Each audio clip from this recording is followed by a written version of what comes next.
დილამშვიდობისა. ეს საქართველოს პირველი არხია, თქვენ ყურებთ გადაცემას პირადი ექიმი მარი მალაზონია ჟესტურ ენაზე თარგმანით. თქვენ გახსოვთ, რას ეძღვნება ჩვენი გადაცემა და თქვენ იცით, რაზე ვსაუბრობთ ყოველდღე გადაცემაში, მაგრამ მიუხედავად ამისა, მაინც აუცილებლად გეტყვით, რომ ჩვენ ადამიანზე ვსაუბრობთ. ვსაუბრობთ ადამიანზე, მისი ძლიერი და სუსტი მხარეების გათვალისწინებით, ადამიანის ვნებებისა და სიზუსტეების გათვალისწინებით, ადამიანის ძლიერი და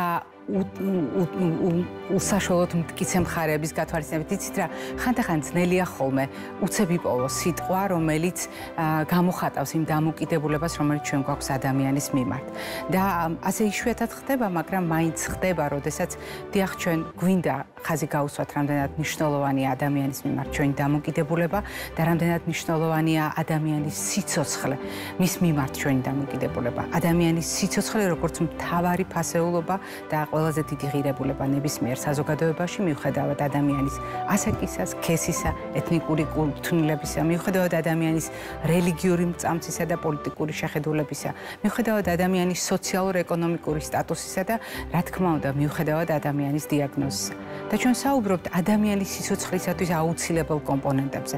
ჯანმრთელობა არის ერთ-ერთი ასეთი კომპონენტი, როდესაც სწორედ ჯანმრთელობა არის ჩვენთვის ინსტრუმენტი იმისათვის, რომ ადამიანმა დიდხანს და კარგად იცხოვროს. მხოლოდ ასეთ შემთხვევაში ვსაუბრობთ ხოლმე ჩვენ ადამიანის დღეგრძელობასა და ცხოვრების ხარისხზე. მაგრამ განსაკუთრებით მნიშვნელოვანია, როდესაც ადამიანის ცხოვრების წესზე ვსაუბრობთ, არ აღვიქვათ ეს როგორც განყენებული სიტყვა და არ ვისაუბროთ მასზე როგორც გაცვეთილ სიტყვათა კომბინაციაზე. მას აქვს თავისი მდგენელები და ადამიანის განათლება არის ერთ-ერთი უმნიშვნელოვანესი. ცხადია, ცხოვრების წესის ისეთ ფაქტორებთან ერთად, როგორიც არის ფიზიკური აქტივობა, როგორიც გახლავთ კვება, ძილის მოწესრიგება და ასე შემდეგ. დღეს ჩვენს გადაცემას რამდენიმე წახნაგი ექნება, ისევე როგორც ყოველდღე ჩვენს გადაცემას, იმიტომ რომ თავად ადამიანის არსებობას აქვს მრავალი წახნაგი.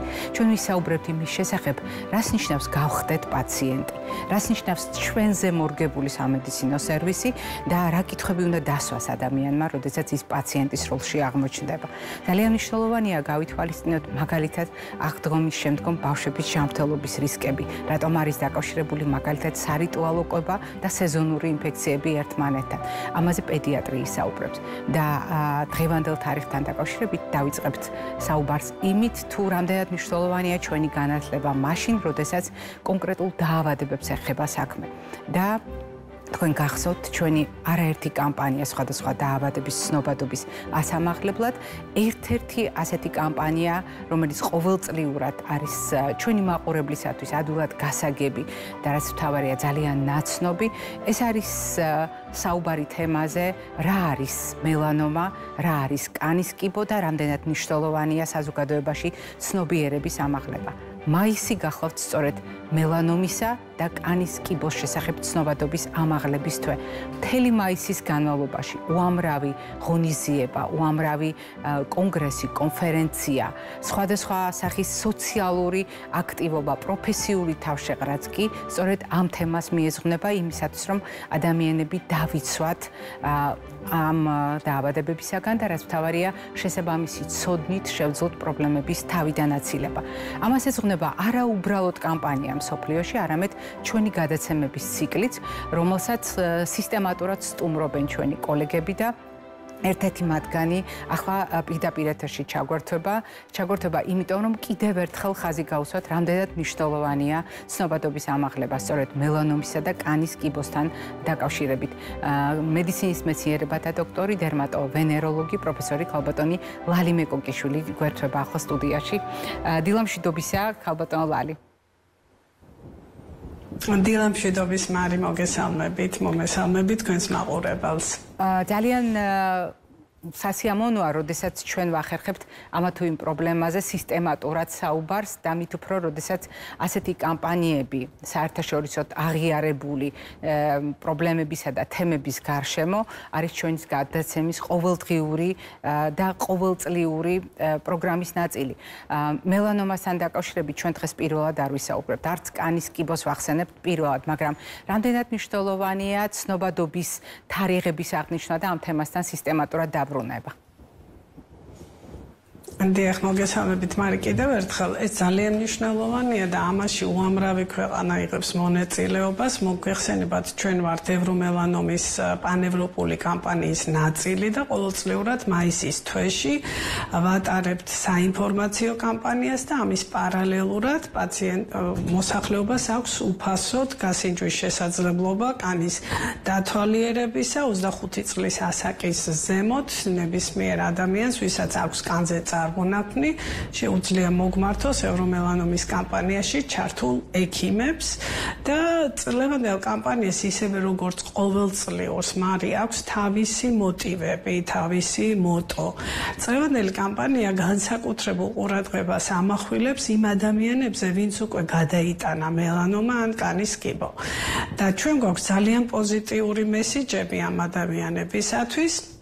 სწორედ მათი ცხოვრების წესზე, მათი ჯანსაღი ცხოვრების წესზე და ზუსტად იმაზე თუ რა კითხვები უნდა დაუსვან მათ ექიმებს, თქვენ ზუსტად ამაზე ისაუბრეთ და ჩვენ წლევანდელი ბუკლეტები, რომელიც უკვე დაბეჭდილია და დაურიგდება მოსახლეობას, სწორედ მოიცავს არა მხოლოდ იმ ინფორმაციას თუ რას უნდა მიაქციონ ადამიანებმა ყურადღება კანზე წარმონაქმნებს, რათა აღმოაჩინონ საშიში ნიშნები, არამედ აქ არის იმაზე თუ როგორ უნდა იმოქმედოს ადამიანმა სწორად უკვე გადატანილი დაავადების ფონზე, როგორ უნდა იზრუნოს არა მხოლოდ თავის კანზე, არამედ თავის სხეულზე, თავის მენტალურ ჯანმრთელობაზე.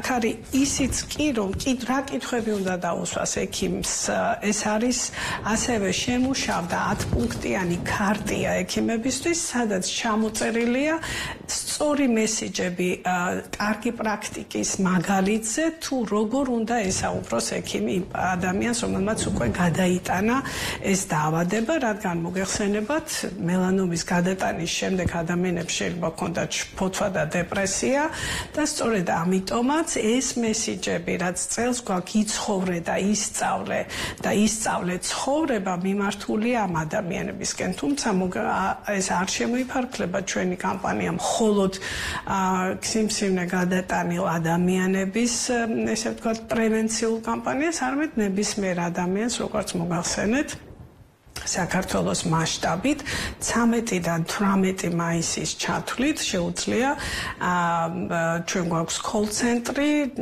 საქართველოს ფოტოდერმატოლოგიისა და კანის კიბოს ასოციაციის Facebook გვერდზე დაიდება ამ კოლ-ცენტრის ტელეფონის ნომერი და მათ შეუძლიათ უკვე დღეიდან დარეკონ და ჩაეწერონ მონაწილე ექიმებთან. ალბათო ვალი, როდესაც ჩვენ საუბრობთ ხოლმე პრობლემის შესახებ, რასაკვირველია, ძალიან მნიშვნელოვანია ის ნაწილი, რომელიც წლევანდელი კამპანიის მთავარ სათქმელად იქცა. ანუ ადამიანები, რომელთაც უკვე აქვთ დადგენილი დიაგნოზი, ადამიანებმა, რომლებმაც გაიარეს საკმაოდ გრძელი გზა მკურნალობისა და დაავადების მართვის პროცესში იმყოფებიან. მაგრამ არის უცვლელი რისკ ფაქტორები, როდესაც მელანომაზე ვსაუბრობთ, როდესაც კანის კიბოზე ვსაუბრობთ და ამ რისკ ფაქტორების გათვალისწინება მსოფლიოში სულ უფრო და უფრო მეტ ადამიანს სჭირდება, იმიტომ რომ ეს არის მზარდი სტატისტიკა, როგორც ყველა კვლევა ადასტურებს მელანომის მაჩვენებლის კანის კიბოსთან დაკავშირებით და ამ პრობლემების პრევენციისათვის თავიდან ასაცილებლად რა უნდა იცოდეს საზოგადოებამ. ჩვენი ჩართვა ხანმოკლეა, ამიტომ მოდით აი ამ ნაწილით კიდევ ერთხელ გავახსენოთ საზოგადოებას.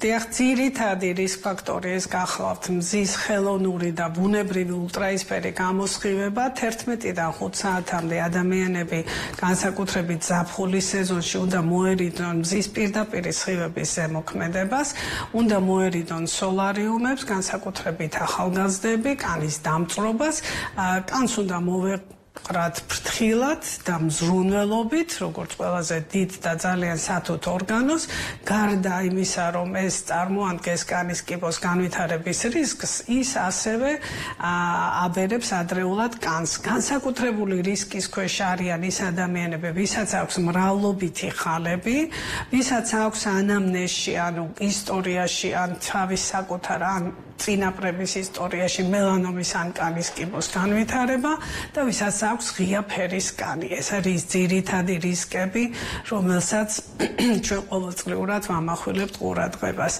წელს ჩვენ კამპანია გვექნება. დიახ, გისმენთ მაგრამ დამშვიდობებას ვაპირებდი, დაასრულეთ აზრი ქალბატონ ვალი. არა, მე ის მინდოდა მეთქვა, რომ კამპანია ჩატარდება თბილისში, ქუთაისში და ბათუმში და გვექნება გასვლითი მაღალმთიან გურიაში სტუდენტებთან და რეზიდენტებთან ერთად კამპანიის ბოლო დღეს. მადლობა დიდი ჩართვისთვის და წარმატებებს გისურვებთ. განსაკუთრებით მნიშვნელოვანია მაყურებლისათვის კიდევ ერთხელ ვთქვათ, რომ ეს არის ჩართვა, რომელიც კიდევ ერთხელ შეგვახსენებს, რამდენად მნიშვნელოვანია ჩვენი ცოდნა მელანომისა და კანის კიბოს შესახებ, რომ ეს არის დიაგნოზი, რომლის თავიდან აცილება შეგვიძლია და სათანადო ცოდნა გვეხმარება ყველა იმ რისკის შეფასებაში, რომელიც ჩამოთვალა ქალბატონმა ლალიმ. და კიდევ ერთხელ შეგახსენებთ იმასაც, რომ ჩვენი ჩართვის სტუმარი გახლდათ დერმატოვენეროლოგი პროფესორი ქალბატონი ლალი მეკოკიშვილი. ჩვენი გადაცემის შემდეგი ბლოკი ბავშვებს ეძღვნება და ვიდრე უშუალოდ ამ თემაზე სტუმართან ერთად ვისაუბრებთ, მინდა გაგახსენოთ ის თემა, რომელიც როგორც წესი სააღდგომო დღეებში არის აქტუალური ჩვენს გადაცემაში. მარტივი მიზეზის გამო ჩვენ ყოველდღე ვსაუბრობთ კვებაზე, მაგრამ რატომ შეიძლება სარიტუალო კვება იყოს განსაკუთრებით საყურადღებო ბავშვების ჯანმრთელობის კონტექსტში? სად შეიძლება ჩვენ მივამსგავსოთ კლინიკური სურათის სხვა პრობლემას? რატომ შეიძლება რამდენიმე პრობლემა ერთი და იგივე ნიშნებით გამოვლინდეს და რა სჭირდება ცოდნის სახით ოჯახს იმისთვის, რომ ბავშვის ჯანმრთელობა არ დაზარალდეს? აი ამაზე ვისაუბრებთ დღევანდელ ჩვენს გადაცემაში, გადაცემის შემდეგ ბლოკში, ხოლო კვებითი პრობლემების შესახებ და კერძოდ კვერცხის გამოყენებასთან დაკავშირებით ყველაზე ოპტიმალურ რეკომენდაციებს სწორედ ვიდეო რჩევიდან კიდევ ერთხელ შეიტყობთ. კვერცხის უსაფრთხო მოხმარება ბავშვებში. კვერცხი ბავშვების კვებაში რეკომენდებულია 7-8 თვის ასაკიდან. თავდაპირველად ყვითრი ანუ კვერცხის გული გამოიყენეთ. კვერცხის გული 4 ნაწილად გაყავით და ბავშვს მხოლოდ 1/4 მიეცით. ულუფა გაზრდეთ ნახევრამდე 9-10 თვის ასაკში. მთლიანი კვერცხის გული შეიძლება მისცეთ მხოლოდ 1 წლიდან. ამავე ასაკში მიზანშეწონილია ცილის ჩართვაც. 12 თვიდან ბავშვი თანდათან გადაიყვანეთ მთლიანი კვერცხის მოხმარებაზე. ასაკის მატებასთან ერთად შეგიძლიათ გაზარდოთ ბავშვის მიერ მოხმარებული კვერცხის რაოდენობა. სასკოლო ასაკის ბავშვისთვის ოპტიმალურია 4-5 კვერცხი კვირაში. დაიმახსოვრეთ, კვერცხი მაღალი ალერგიული პოტენციალის პროდუქტია. თუ ბავშვს კვერცხის ცილაზე ალერგია აქვს, სიფრთხილე გამოიჩინეთ აცრის დროს, რადგან ზოგიერთი ვაქცინა შეიცავს კვერცხის ცილას. კვერცხზე ალერგიის დროს შესაძლებელია ჯვარედინი ალერგიული რეაქციები, მაგალითად, მწყრის კვერცხზე, ქათმის ხორცსა და ბულიონზე, მაიონეზზე, ბუმბულის ბალიშზე და ასე შემდეგ. არ დააძალოთ შვილებს ეგრეთ წოდებული გოგლი-მოგლი. ომი კვერცხი შეიძლება სალმონელოზის წყარო გახდეს. დიდი რაოდენობით შაქრის ფხვნილი კი არაერთი დაავადების ხელშემწყობი პროდუქტია. გამოყენებამდე კვერცხი აუცილებლად გარეცხეთ თბილი წყლით. შენახვისას, თუნდაც მაცივარში, კვერცხი წონაში იკლებს და ნაჭუჭი ნაკლებად იცავს შიგ-თავს. სააღდგომო კვერცხი ბავშვებს მიეცით შეღებვლიდან არაუმეტეს 1 კვირისა შენახვის წესების დაცვით. სიცოცხლის გახანგრძლივება და არა გადამდებ დაავადებათა თავიდან აცილება შესაძლებელია სწორი კვებით, რეგულარული ფიზიკური აქტივობით, თამბაქოზე უარის თქმით. აირჩიე ჯანსაღი ცხოვრების წესი პირადი ექიმის რჩევით. თქვენ ალბათ მიაქციეთ ყურადღება, ეს ვიდეო რჩევა დღეს მეორედ ჩავსვით ამ კვირაში, მიმდინარე კვირაში. გუშინ ჩვენ ეს მოვისმინეთ და ვნახეთ, დღეს კიდევ ერთხელ მოვისმინეთ და ვნახეთ. არ გამოვრიცხავ, რომ ეს ვიდეო რჩევა ამ კვირაში კიდევ ერთხელ გამოვიყენოთ ერთი მარტივი მიზეზის გამო. ძალიან ხშირად ჩვენ გვავიწყდება ზოგიერთი დეტალი, რომელიც ბავშვის ჯანმრთელობის კონტექსტში გასათვალისწინებელია. მაგალითად, არის შემთხვევები, როდესაც კვერცხის გაცილებით გვიან სთავაზობენ პატარას და მინიმალური რაოდენობით პრაქტიკულად კოზის კიდესაც რომ ვერ ავსებს, დაახლოებით აი ამ ხელა რაოდენობით.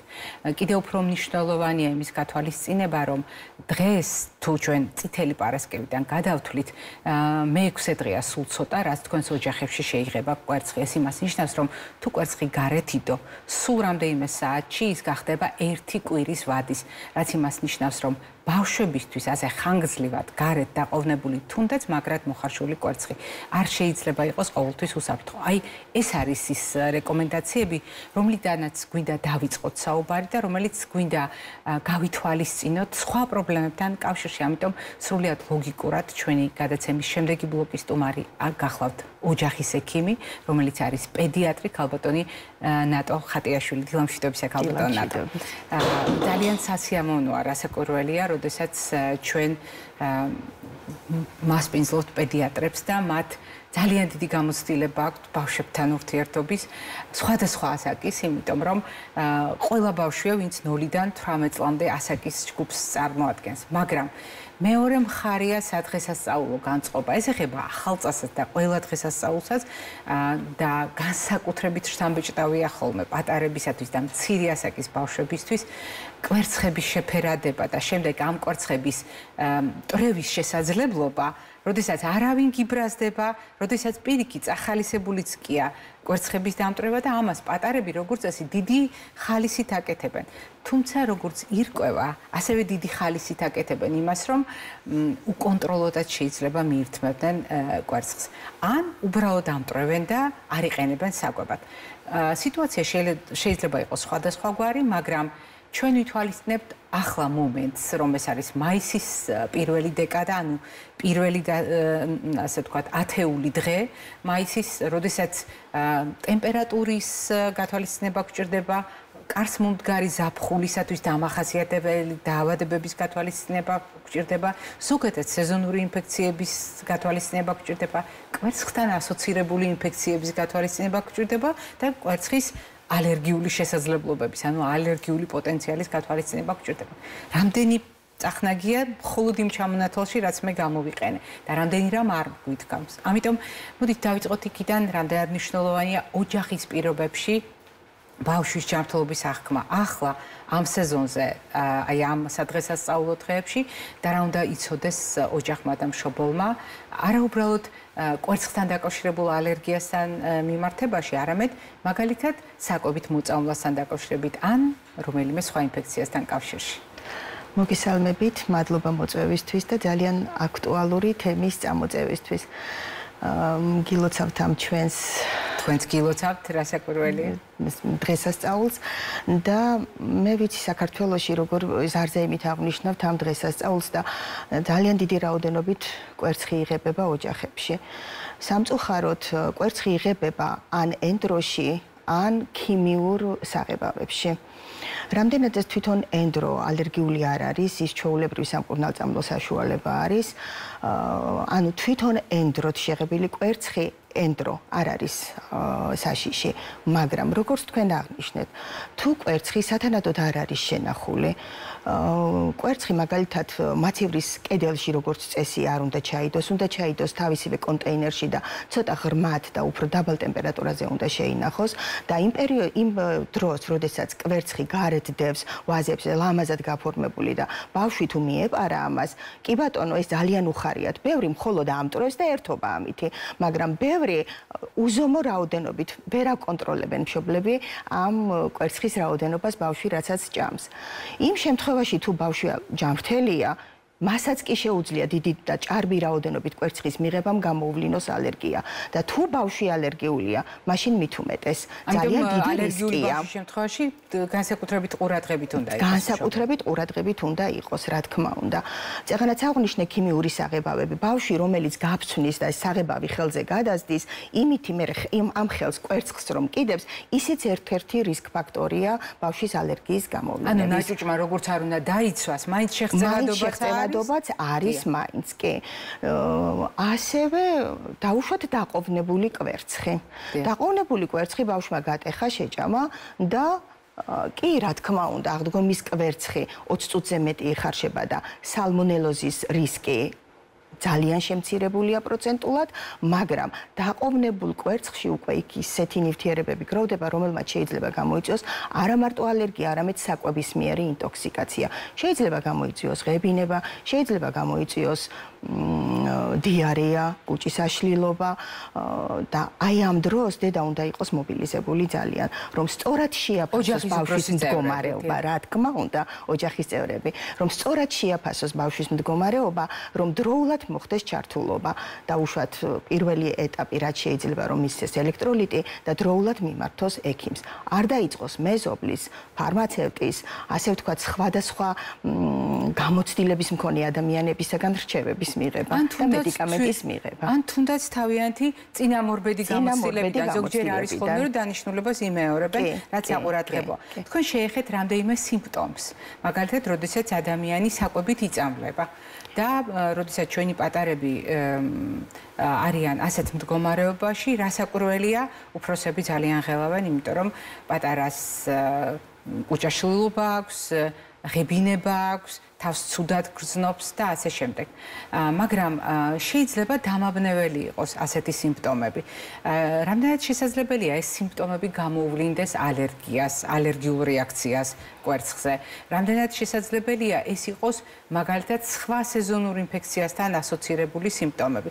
მოდით შევადაროთ ერთმანეთს, როგორი სიმპტომებით ვლინდება კვერცხზე ალერგია, როგორია საკვებით მოწამვლის სურათი და როგორია სეზონური ინფექციები, რომელიც შესაძლოა ასეთი ნიშნებით გამოვლინდეს. კი ბატონო. როდესაც ალერგენი ხდება ორგანიზმში და უშუალოდ კვერცხის ცილა მოხდა ორგანიზმში, ამ დროს განგაშის სიგნალი ირთვება და ჩვენი ორგანიზმი გამოიმუშავებს ჰისტამინს, რომლის მომატებული რაოდენობა უკვე გამოავლენს ალერგიას. ალერგია რამოდენიმე სახით შეიძლება გამოვლინდეს. ერთი, კანის ფორმა, როდესაც ბავშვს აქვს გამონაყარი. მშობლებისთვის ადვილად გასაგები რომ იყოს ჭინჭრით დასუსხული, ასე ვთქვათ, ჭინჭრის ციება, ურტიკარია, რომელიც ძალიან საშიშია, შეიძლება ის მიმდინარეობს მსუბუქი ფორმით, შეიძლება საშუალო ფორმით, მაგრამ მძიმე ფორმა ყველას უნდა არავის არ უნდა ვუსურვოთ მოკლედ. ამიტომ დედავარია უკაცრავად გიხებით, მაგრამ მე ვფიქრობ ასეთ შემთხვევაში გამონაყარი არის ხოლმე ყველაზე ადვილად აღქმადი პრობლემა, იმიტომ რომ ხილულია და როგორც წესი გამონაყარი გულგრილს არ ტოვებს მშობელს და დარწმუნებული ვარ რომ ასეთ შემთხვევაში ისინი აუცილებლად მიმართავენ ხოლმე დაუყოვნებლივ მიმართავენ ექიმს, ურეკავენ მაინც იმისათვის რომ დააზუსტონ ბავშვთან დაკავშირებული პრობლემები. ზოგიერთ შემთხვევაში პირდაპირ მიყავთ კიდევაც ექიმი. ეს პირველი ეპიზოდი, როდესაც კანის ფორმით გამოგვივლინდება ეს ალერგია. მეორე შეიძლება გამოგვივლინდეს სასუნთქის სისტემის ხმივ. ბავშვს დაეწყოს ბრონქოსპაზმი და თუ ბავშვი ზოგადად ალერგიულია, დედამ იცის როგორ მართოს ეს სიტუაცია, მაგრამ თუ არა, მაშინ რა თქმა უნდა სასწრაფოდ უნდა მიმართონ ექიმს. ბრონქოსპაზმი. მესამე ეტაპი, როდესაც გვაქვს ინტოქსიკაცია, დედამ არ იცის რა სიტუაცია, ბავშვს აეშალა კუჭი, დაეწყო ღებინება, ლეთარგიულია, მივარდა, ძილიანობა არ ჭამს. აი ამ შემთხვევაში დედამ უნდა გაარჩიოს. იმ შემთხვევაში ეხლა მაგალითად სიცხეების მერე ისე ცუდი ამინდები დაიწყო. სავსებით შესაძლებელია რომ ვირუსულ ინფექციასთან პარალელურად გქონოდა კავშირი, ხო? ანუ ტემპერატურული მერყეობის ფონზე კი. ამიტომ დედამ უნდა განსაზღვროს ჯერეთ იმას როგორი პრაქტიკა აქვს დედობის, იმასაც არის ძალიან ბევრი რამ დამოკიდებული და მეორეც თუ დაუშვათ ტემპერატურით მიმდინარეობს, მაშინ უნდა დედამ ივარაუდოს რომ აქ შესაძლოა ვირუსი იყოს. ყველა ვარიანტში რა თქმა უნდა ექიმს უნდა დაუკავშირდეს. ანუ მარტო კვებით ფაქტორს შეიძლება არ დააბრალოს. მარტო არ დააბრალოს, რა თქმა უნდა.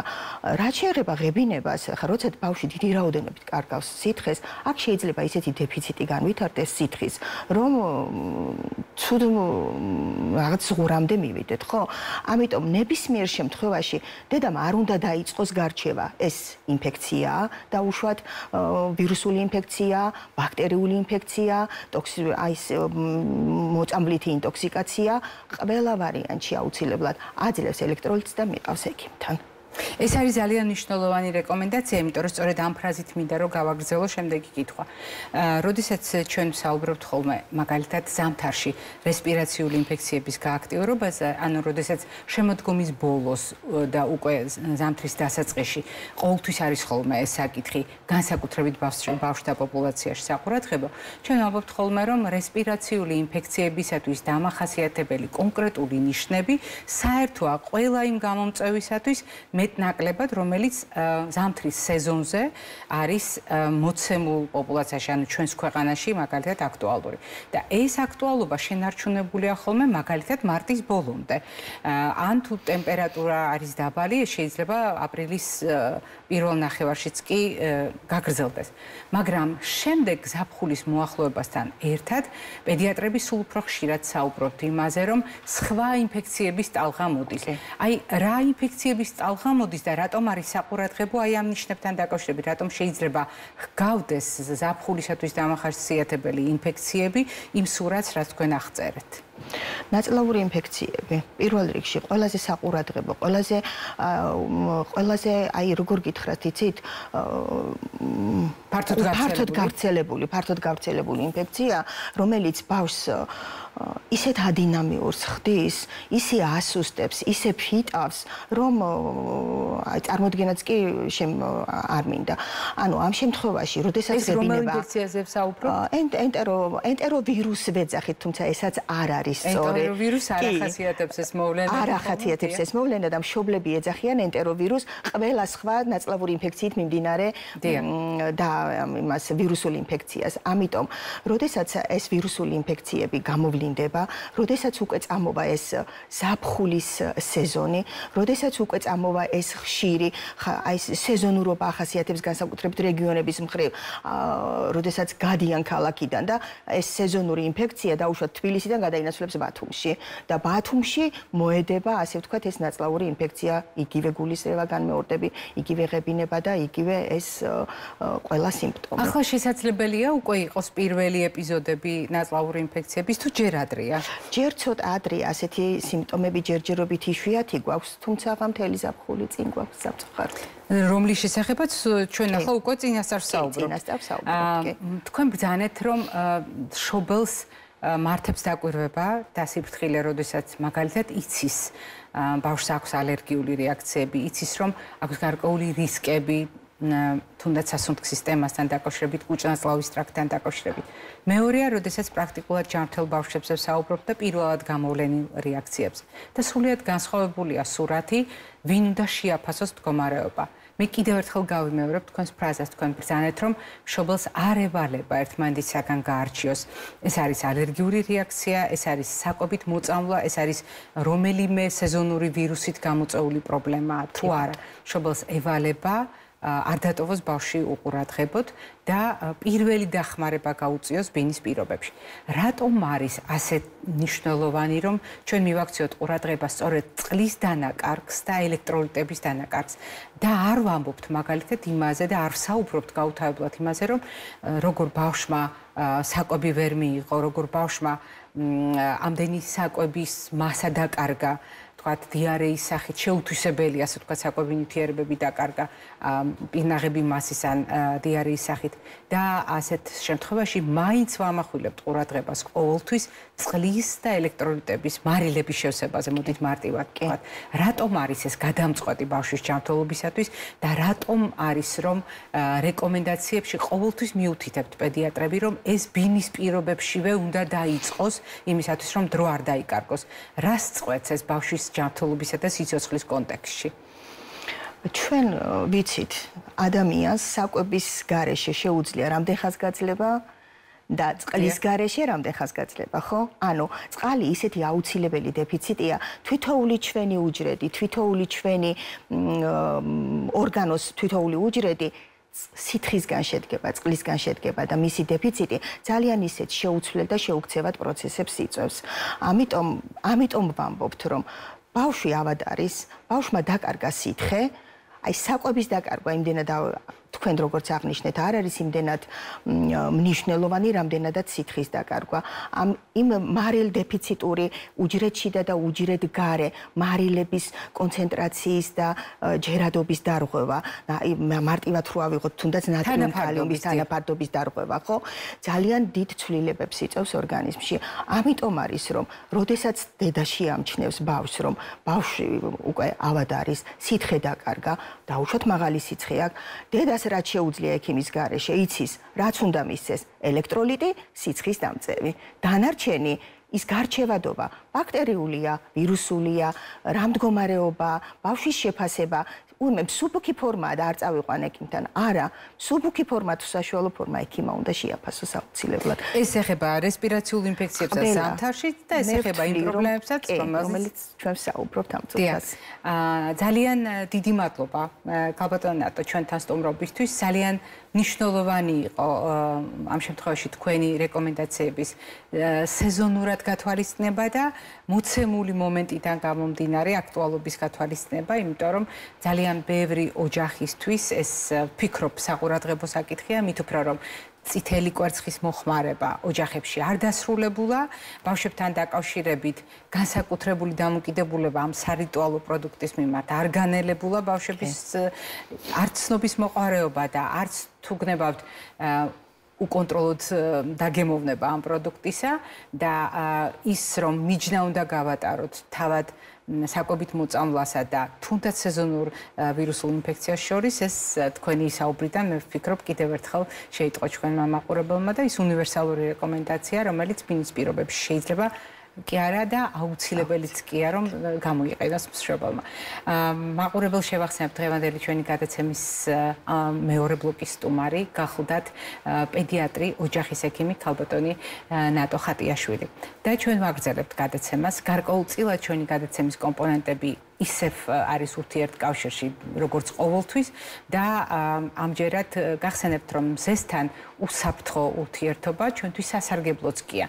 თუ გადაცემის დასაწყისში ჩვენ თქვით რომ არა ზომიერი არა გონივრული დამოკიდებულება, არა რაციონალური დამოკიდებულება პირდაპირ მზის სხივების მიმართ დამაზიანებელია და კანის კიბოს რისკს ქმნის, ზომიერი გამოყენება, გონივრული გამოყენება, ფრთხილი დამოკიდებულება პირიქით გვეხმარება ჩვენი ჯანმრთელობისთვის და სიცოცხლისთვის აუცილებელი ვიტამინის წარმოქმნაში, ეს გახლავთ D ვიტამინი და D ვიტამინის როლზე ჩვენ არაერთხელ გვისაუბრია, მით უფრო ახლა, როდესაც D ჰორმონადაც მოიხსენიებენ მას. D ვიტამინის სტატუსი. D ვიტამინის ნაკლებობა იწვევს ბავშვებში რაქითს, ძვლების დარბილებას, ჩონჩხის დეფორმაციებს, თავის, გულმკერდის, ფეხების, ზრდასრულებში, ოსტეოპოროზს, ჰორმონულ დარღვევებს, წნევის მერყეობას. D ვიტამინის ნაკლებობის თავიდან ასაცილებლად აუცილებელია მზის აბაზანები. პროფილაქტიკური დოზა მუცლად ყოფნის პერიოდში ახალშობილებში D ვიტამინით მდიდარი საკვები, თევზის ქონი, ხიზილალა, თევზი, ღვიძლი, რძე, რძის ნაწარმი, კვერცხი, მშობლების საყურადღებოდ. ეფექტურია მხოლოდ პირდაპირ მზის სხივები. მინა არ ატარებს D ვიტამინის წარმოქმნისთვის საჭირო სხივებს. არ არის საკმარისი მხოლოდ სახის მიფიცხება. ინტენსიური მზის აბაზანების დროს მკაცრად გააკონტროლეთ მიღებული კალციუმის რაოდენობა. სიცოცხლის გახანგრძლივება და არაგადამდებ დაავადებათა თავიდან აცილება შესაძლებელია სწორი კვებით, რეგულარული ფიზიკური აქტივობით, თამბაქოზე უარის თქმით. აირჩიე ჯანსაღი ცხოვრების წესი, პირადი ექიმის რჩევით.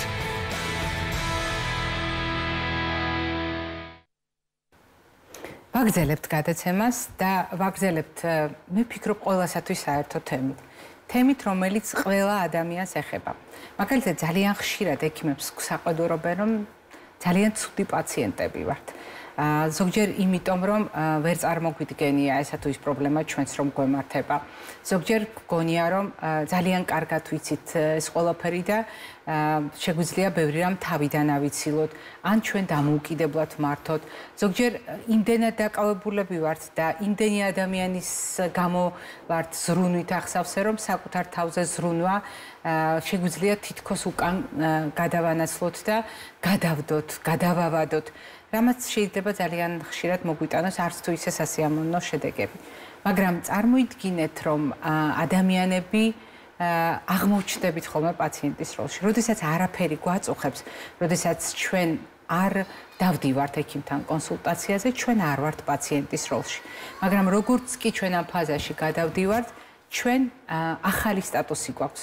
სტატუსი, რომელსაც პაციენტის როლი ჰქვია და არის თუ არა ეს მნიშვნელოვანი.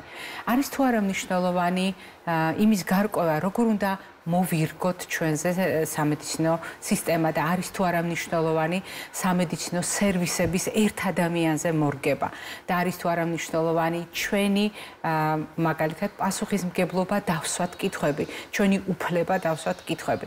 ამასთან დაკავშირებით მუშაობენ ექსპერტები და ადამიანები, რომლებმაც მთელი თავიანთი პროფესიული საქმიანობა დაუთმეს ამ საკითხებს და რაც თავარია, ახლა უკვე სხვებს ეხმარებიან იმაში, რომ სამედიცინო მომსახურება იყოს უფრო მაღალი ხარისხით. დღევანდელი ჩვენი გადაცემის სტუმარი გახლავთ სწორედ ასეთი სპეციალისტი, რომელიც გახლავთ საერთაშორისო კლასის ექსპერტი და იგი გახლავთ სამედიცინო მომსახურების ხარისხის უწყვეტი მართვის სერტიფიცირებული სპეციალისტი ქალბატონი ლელა სტორვა. დილამშვიდობისა ქალბატონო ლელა. დილამშვიდობის ქალბატონო მარი. ძალიან დიდი მადლობა მოწვევისთვის. ძალიან აქტუალური თემის წარმოჭერისთვის. ძალიან დიდი მადლობა იმისთვის, რომ ასეთ შესაძლებლობას გვაძლევთ, იმიტომ რომ მაყურებელს უნდა ვუთხრა, თქვენ ძალიან დიდი ხნის განმავლობაში უცხოეთში მუშაობდით. ძალიან დიდი ხნის განმავლობაში სამედიცინო მომსახურების ხარისხზე ზრუნავდით ძალიან კარგად განვითარებულ სამედიცინო სისტემებში, რომელიც სხვადასხვა განვითარებულ ქვეყანას უკავშირდება და ძალიან მნიშვნელოვანია თქვენი საერთაშორისო და ევროპული გამოცდილება მოახმაროთ და გაუზიაროთ საქართველოს.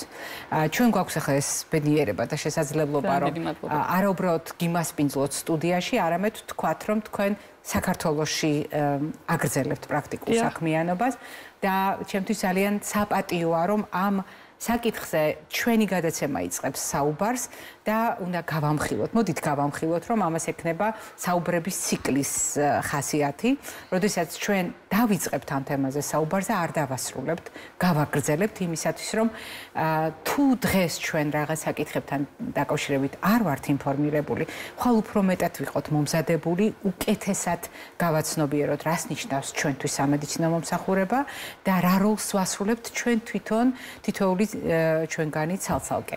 დავიწყოთ იქიდან, რაც უკავშირდება როლის ცვლილებას.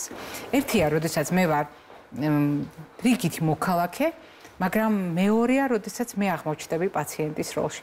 ყველაფერი იცვლება. ჩემი დამოკიდებულება მოვლენების მიმართ, ჩემი დამოკიდებულება ყველა ინფორმაციის მიმართ, რომელიც ჯანმრთელობას ეხება. და რაც თავარია, ჩემი დამოკიდებულება საკუთარი როლის მიმართ, იმიტომ რომ პაციენტის როლში ადამიანი ალბათ იცვლება. იმიტომ რომ მე ყველა პირობა მაქვს ვიფიქრო ასე. რას ნიშნავს აღმოჩნდეთ პაციენტის როლში? ეს რას ცვლის ადამიანისათვის ქალბატონო ლელა? დიახ, ძალიან დიდი მადლობა ამ თემის წამოჭრისთვის კიდევ ერთხელ. საქმე იმაშია, რომ დღევანდელ დღეს მთელ მსოფლიოში სამედიცინო მომსახურების ხარისხის მართვაში პაციენტის როლი დღითიდღე იზრდება. და თქვენ ბრძანეთ, რომ პაციენტის უფლებები. აღმოჩნდა, რომ პაციენტს აქვს არა მარტო უფლებები, არამედ პაციენტს აქვს ვალდებულებები. და პაციენტმა ძალიან მნიშვნელოვანია, რომ ეს გაითავისოს. ამიტომ პაციენტის მზარდი როლი დღევანდელ დღეს აღიქმება მსოფლიოში როგორც ხარისხის მართვის ერთ-ერთი ქმედითი ინსტრუმენტი. პასიური პაციენტი აღარ არის მოდით ასე ვთქვათ, საინტერესო სამედიცინო სისტემისთვის, თუ შეიძლება ასე ითქვას, იმიტომ რომ პასიურ პაციენტს არ შეუძლია, ის ვერ უზრუნველყოფს იმ შედეგს, რომლისკენაც ის და მისი ექიმი მიისწრაფვიან.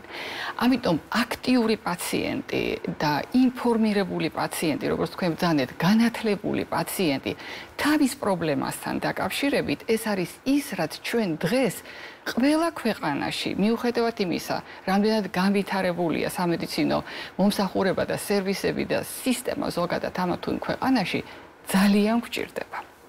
მე კიდევ ერთხელ დაუბრუნდები იმ ფაქტს, რომ თქვენ ხართ საერთაშორისო კლასის სპეციალისტი, ეს იმას ნიშნავს, რაზედაც დღეს ჩვენ საუბრობთ, ეს მიდგომები არის უკვე დამკვიდრებული განვითარებულ ევროპულ საზოგადოებაში.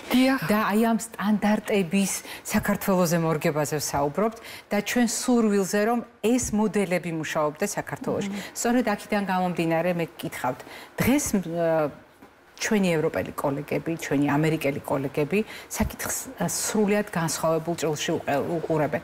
თუ ჩვენ მთლიანად ვიყავით ტყვეობაში ეგრეთ წოდებული სამედიცინო მოდელით, როდესაც იყო პრობლემა, სამედიცინო პერსონალი იღებდა გადაწყვეტილებას, ასრულებდა დანიშნულებას.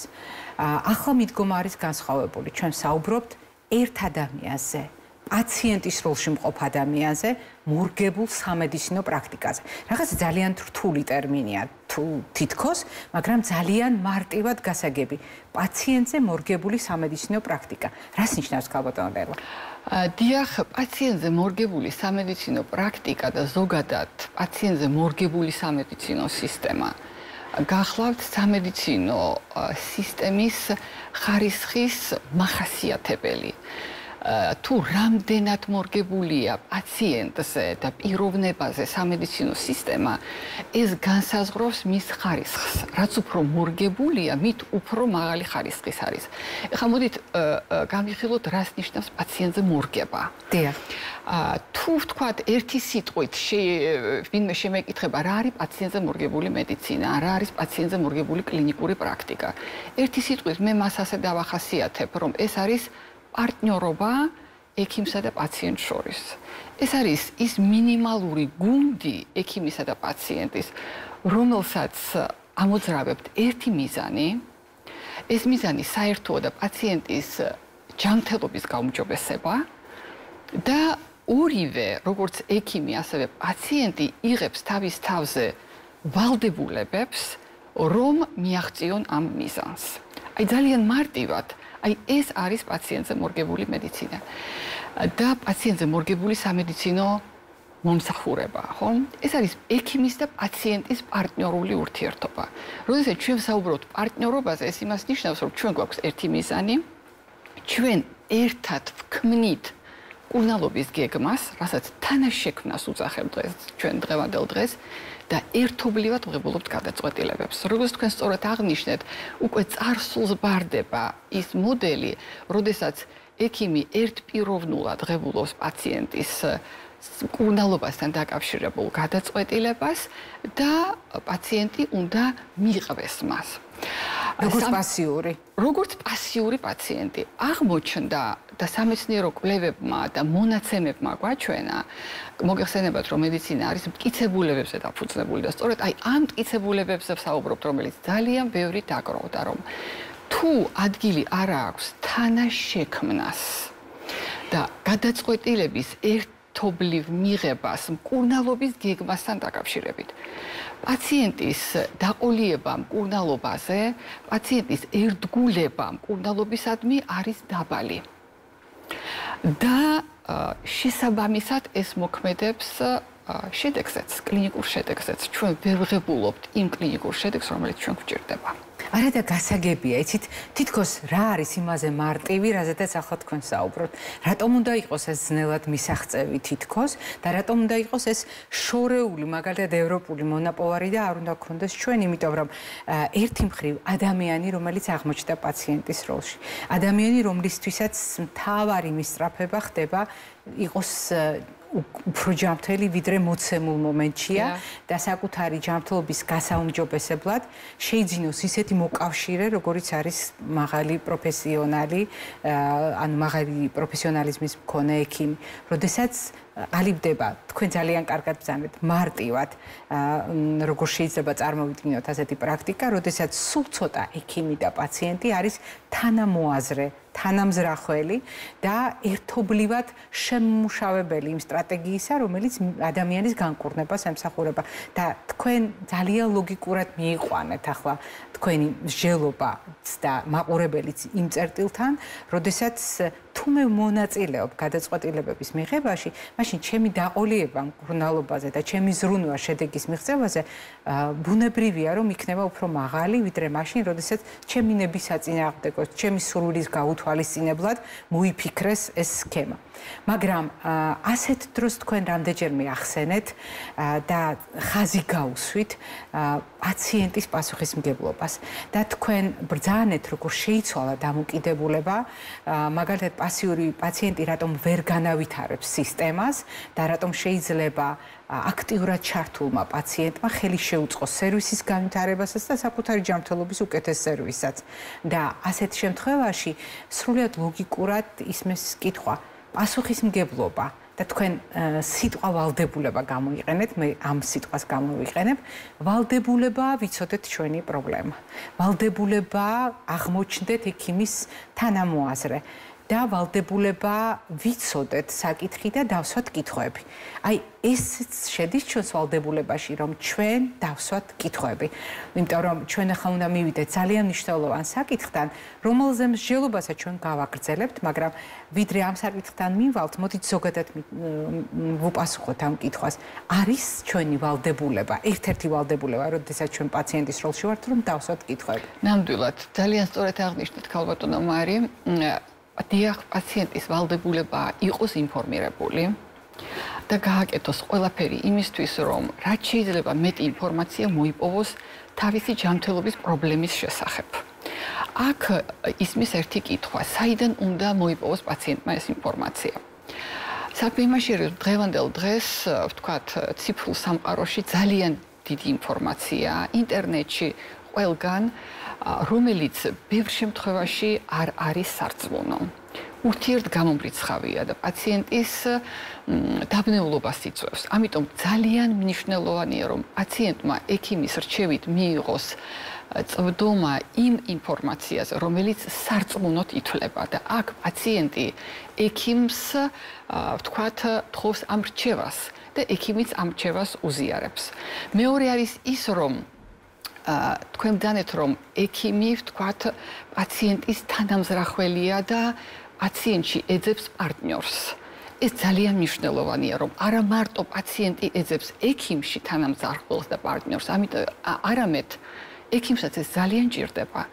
იმიტომ რომ ექიმმა უკვე იცის დღევანდელ დღეს, რომ თუ პაციენტი არ არის პარტნიორ ურთიერთობაში მასთან, საუკეთესო შედეგის მიღწევა ძალიან გაძნელდება. ამიტომ პაციენტმა უპირველეს ყოვლისა, არავითარ შემთხვევაში არ უნდა მოერიდოს იმ შეკითხვების დასმა, რომელიც მისთვის მისი გადმოსახედიდან ძალიან მნიშვნელოვანია თავისი ჯანმრთელობის მდგომარეობასთან დაკავშირებით. ჩვენ ამ კონტექსტში საუბარი გადავწყვეტეთ დავიწყოთ ანბანით. და ვთქვით, რომ დავსვათ სამი კითხვა. მაყურებელი ხედავს ეკრანზე იმ სამ ძირითად კითხვას, რომელიც დღეს ჩვენ საგანგებოდ გამოვყავით. რატომ გამოვყავით ეს სამი კითხვა და რას გულისხმობს ეს სამი კითხვა? კი ბატონო. საქმე იმაში არის, რომ აღმოჩნდა, რომ თუ პაციენტი სვამს ამ სამ კითხვას, ის ბევრად უფრო ინფორმირებული ხდება და დაგროვდა მონაცემები იმასთან დაკავშირებით, მტკიცებულებები იმასთან დაკავშირებით, რომ თუ პაციენტი კარგად არის გათვითცნობიერებული ამ სამ კითხვაში, ის უკეთესად მოქმედებს და უკეთესი გამოსავალი აქვს, უკეთეს შედეგებს ღებულობს. ამიტომ ჩემი რჩევა და ლიტერატურა, სამედიცინო ლიტერატურაც, მტკიცებულებებიც იმას მიგვითითებს, რომ პაციენტი აუცილებლად უნდა მოემზადოს ექიმთან ვიზიტისთვის. თუნდაც კითხვებით. თავისი კითხვებით, რაში მდგომარეობს ეს მომზადება?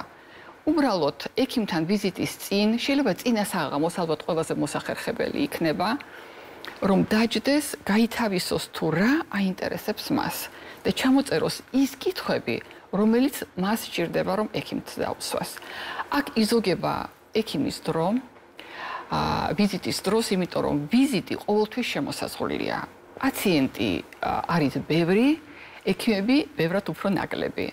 ყველა ექიმს ყავს ბევრი პაციენტი დღეში. ეს ძალიან დაზოგავს ვიზიტის დროს და რაც მთავარია, ამ დროს გახდის მაქსიმალურად ეფექტურს. თუ მე უკვე ჩამოყალიბებული ვარ ჩემ შეკითხვებთან დაკავშირებით. და აღმოჩნდა, რომ ყველაზე მნიშვნელოვანი სწორედ არის ეს სამი კითხვა და პირველი შეკითხვა თუ რა ქვია ჩემს პრობლემას. რა არის ეს ჯანმრთელობის პრობლემა? რა სახელს ვარქმევ მე მას? ანუ რაობაში ვერ ყვევი? პრობლემის რაობაში? პრობლემის რაობაში ვერ ყვევი. მეორე შეკითხვა, რომელიც მე როგორც პაციენტმა უნდა დაუსვა ექიმს და შეიძლება დაუსვა კი არა, უნდა დაუსვა ხელს უსმევ. ეს არის რა არის საჭირო რომ გავაკეთო იმისთვის რომ ეს პრობლემა დავძლიო. და მესამე შეკითხვა ეს არის რამდენად მნიშვნელოვანია ეს. რატომ არის ამის გაკეთება ჩემთვის ასეთი მნიშვნელოვანი? ეს სამი შეკითხვა, რომელსაც პაციენტი უსვამს ექიმს და ღებულობს პასუხს ექიმისგან, პაციენტს ხდის ბევრად ინფორმირებულს. აქტიური პაციენტი ნიშნავს ინფორმირებულ პაციენტს. პაციენტი ვერ იქნება აქტიური თუ ის ინფორმირებული არ არის.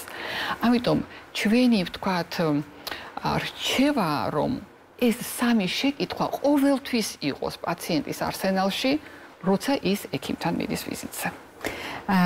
ვიდრე ჩვენ დავასრულებთ დღევანდელ საუბარს, ერთი ძალიან მნიშვნელოვანი კითხვა უნდა დაგისვათ მე. როდესაც ჩვენ გადავწყვიტეთ, რომ ამ თემაზე ერთი გადაცემა კი არ არის საკმარისი, არამედ საუბრების ციკლია საჭირო.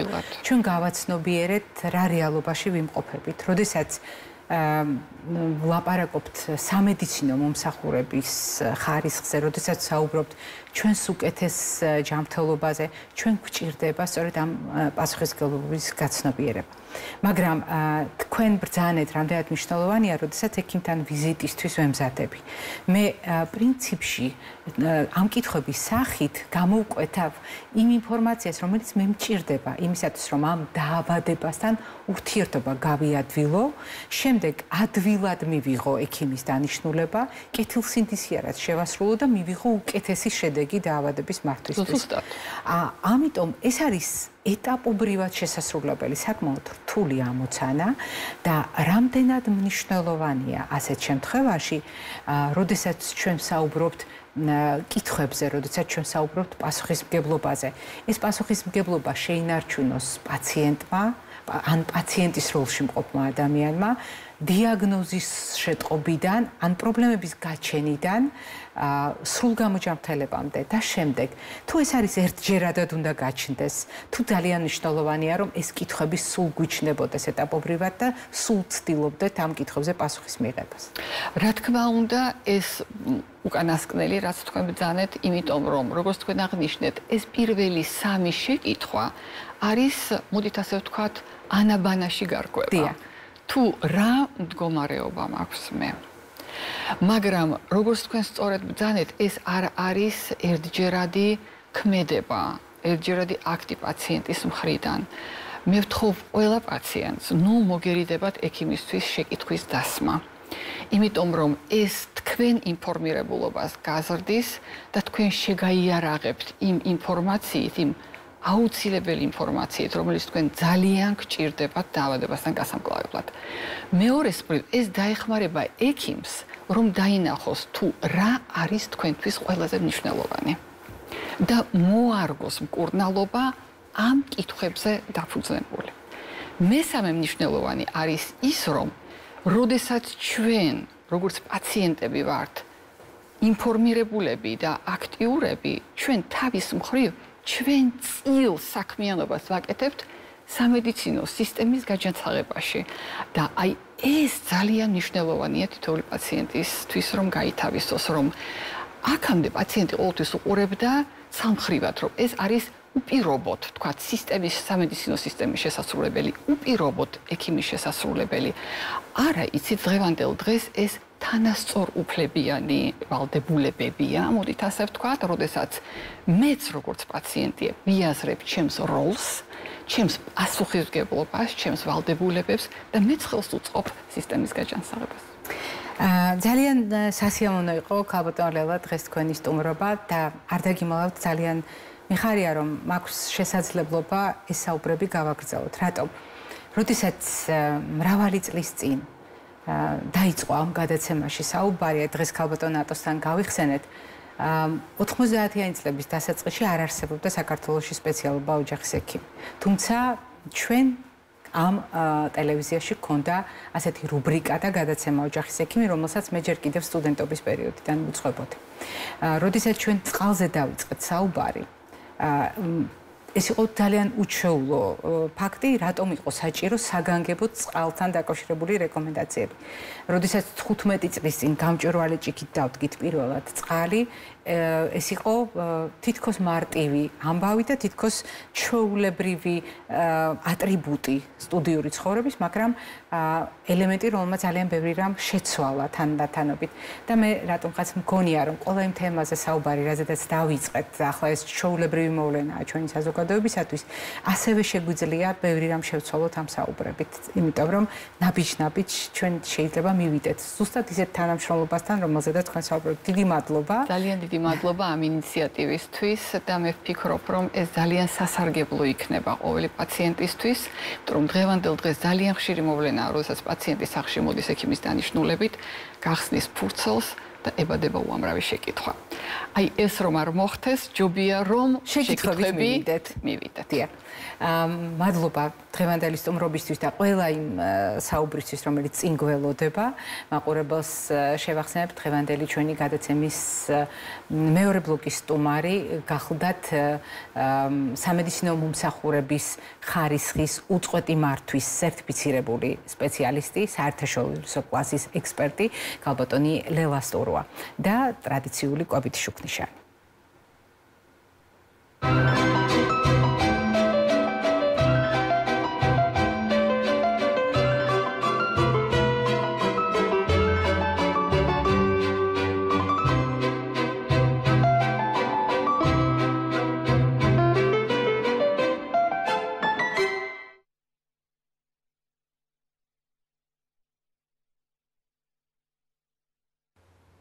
როდესაც ჩვენ კვებით შუქნიშანზე ვსაუბრობთ, თქვენ გახსოვთ, მთავარი ჩვენი სათქმელი, ეს არის ფერებთან ასოცირებული რეკომენდაციები ერთი მარტივი მიზეზის გამო. ნებისმიერი სურათხატი ემსახურება მიღებული ინფორმაციის სწორად გადანაწილებას ჩვენი მეხსიერების უჯრებში და მერე საჭიროების შესაბამისად სწორად გამოყენებას. როდესაც ჩვენ საუბრობთ კვებაზე, პაციენტისათვის კვებაზე, ეს არის განსაკუთრებული მდგომარეობა, როდესაც კვებას აქვს სამკურნალო დატვირთვა. რას ნიშნავს ეს? ცხადია, სხვადასხვა დაავადების შემთხვევაში ჩვენ ამბობთ ხოლმე, რომ საკვები პროდუქტები ასრულებს პროფილაქტიკურ როლს. მაგალითად, ჩვენ შეგვიძლია ბალანსირებული კვებით ონკოლოგიური პრობლემები, ანთება, გულსისავთა სისტემის დაავადებები ავიცილოთ თავიდან. არის მდგომარეობები, როდესაც კვება დამხმარე ფუნქციას ასრულებს. მაგალითად, შაქრიანი დიაბეტის მართვის დროს მას ერთ-ერთი წამყვანი როლი აქვს მედიკამენტებთან ერთად, ცხოვრების წესის სხვა ფაქტორებთან ერთად. მაგრამ არის მდგომარეობები, როდესაც კვება არის ერთადერთი ინსტრუმენტი პაციენტის მდგომარეობის გამოსასწორებლად და ასეთი რამდენიმე დაავადება შეგვიძლია დავასახელოთ, თუნდაც მაგალითად აი ბავშვების შემთხვევაში ფენილკეტონურია, თუ ჩვენ კვება არ გამოვასწორეთ, არაფერი შეიცვლება ბავშვის მდგომარეობაში, გაუარესების გარდა. და აი ასეთ შემთხვევაში ჩვენ უნდა გავითვალისწინოთ ნებისმიერი პროცედურა, ნებისმიერი სამკურნალო მეთოდი, ნებისმიერი დიაგნოზი შეიძლება გახდეს ადამიანის ჩვეული კვების მოდელის ცვლილების წინაპირობა. ეს არის ურთიერთკავშირი, ანუ კვება განსაზღვრავს გვექნება თუ არა ესა თუ ის დიაგნოზი და პირიქით დიაგნოზი განსაზღვრავს იმას, როგორი იქნება ჩვენი კვების მოდელი. თუ ადამიანს აქვს დისკომფორტი თავისი დაავადების გამო, ის უნებურად ზღუდავს კვებას. თუ ადამიანს კონკრეტული კვლევებისთვის სჭირდება კვების კონტროლი, ის უნებურად ზღუდავს კვებას. მაგალითად, დასჭირდა ოპერაციული ჩარევა, ან ხანგრძლივი მკურნალობა. ამან შეიძლება გარკვეული შეზღუდვები გამოიწვიოს კვებაში და განსაკუთრებული შეზღუდვები შეიძლება არც კონდეს დაწესებული ადამიანს, მაგრამ უნებურად შეზღუდოს კვება, მაშინ, როდესაც ის გადატანილი დაავადების შემდეგ ან დაავადების გადატანის პროცესში ძალას იკრებს.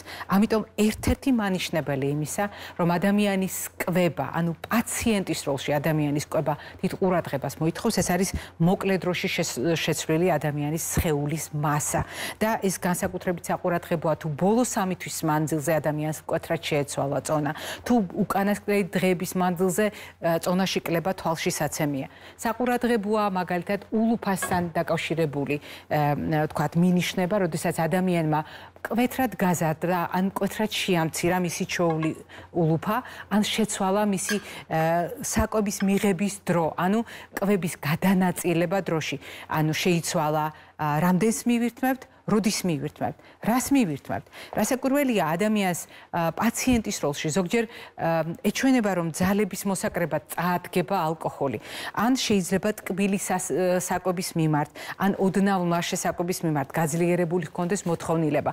მოსაღონიერებლად თვლიდეს რომ ცხიმიანი საკვები მეტად სჭირდება, ან სხვადასხვა დანამატის გამოყენება, მაგრამ ყველა არჩევანი უნდა იყოს დასაბუთებული.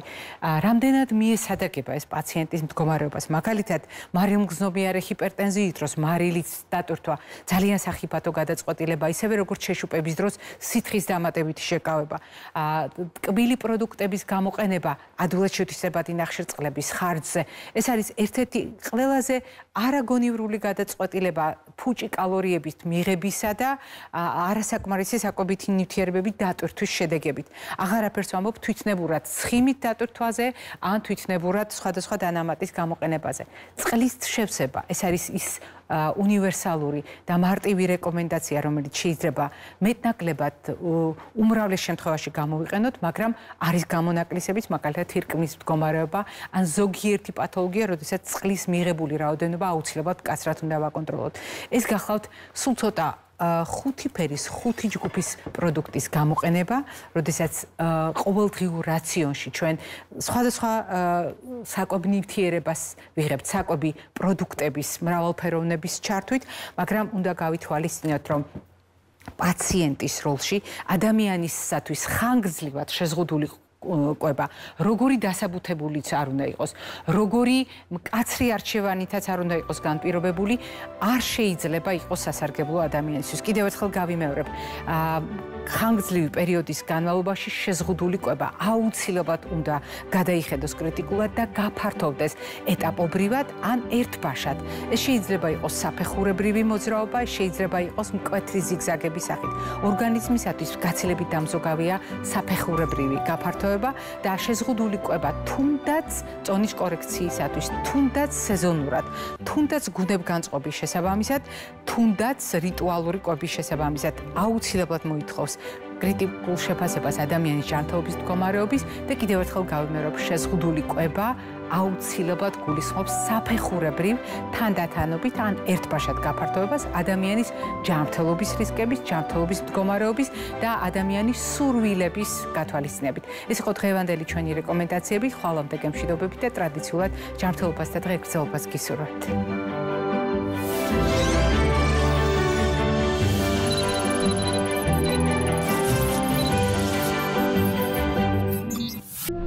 ოთხშაბათს 22 საათზე. მაშინ ვიღებდი მე სურათს, სადაც ბატონი სერგო თამაშობდა მთავარ როლს.